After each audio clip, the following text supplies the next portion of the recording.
in la rido ama laga adkaado nidaamka Iiraan waxa weeyaan waa nidaam adag tahay saddex ama afar sababood waaweyn bayaan meesha oo halis ah oo ay ka duwan tahay Mareykanka isaga khaasatan ninka la yiraahdo Trump waxa hor yaala waxbuu ku guuleystay Venezuela ninkii madaxweynaha buu soo qaaday muddo 40 minuut ku soo dhameeyay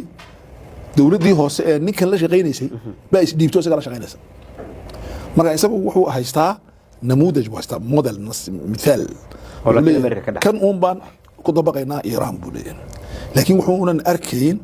فرق وين أو بيتاغونغا إيو رجالبيتك إيو تدك واوين وحط راسا أي أشياء كل هذين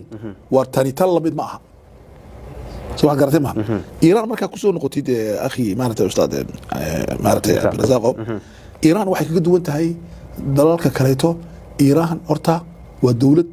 waxaa weeye afar arrimood waa weyn ka duwan tahay midda kale horta Iiraan waa dawlad ka culus oo ka weyn Venezuela sax maxay kaga culus ka weyn tahay horta Iiraan waa dawlad bariga dhex ku taala buuraley ku taala meel adag ku taala system la dhisay 40 sano haysata oo la dhado systemka islaamiga ee shiicada ee Jacfariga oo dadka oo dhan ma wada aha nidaamka laakiin ugu yaraan 9 milyan ee shacbiga Iiraan ka kooban yahay 10 milyan ku qanacsan barnaamijkan oo awala oo barnaamijkan uu yahay diin iyo fikir uu yahay waa lambar culus weeyaan midaas marka laga dhaqaaqo weynida dhulka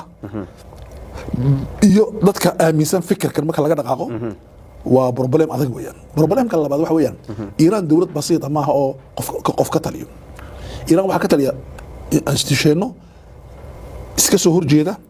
is ilaaliya wada socda waxa diraaso u baahan cilmi weeyaan maxaa kamid ah waxaa jira maktab la xafiiska murshidka sare ee Iiraan xukuma kaasi waxa yaala haddaad dishid imika matalan Ayatollah Ali Al-Khamenei darjid waxaa la doortay ilaa 7 nin oo kale oo isaga bedelaya oo ka mid yahay inankiisu oo isaga ka adag haddii uu geeriyoodo ama la dilo replacement-igi meeshuu joogaa uu jooga 7 nin baa la diyaariyay oo isdaba yaala waxaa ka mid ah inankiisa ka mid ah wadaadka oo marka diintana sidiisa u yaqaana kana adag waxaa jooga kuwo isaga ka soo horjeeda laakiin ka visionaire oo wadanka inay qabtaan laga yaabo marka 7 nin baa kala diyaariyay xafiiskaasi waa xafiiska Jamhuuriyadda Islaamiga Iiraan xakumeyn sidiisu u fadhiya isagu waa xafiiska qaraarka ugu dambeeya waxaa jira madaxweynaha Jamhuuriyadda iyo wasiirka arrimaha dibadda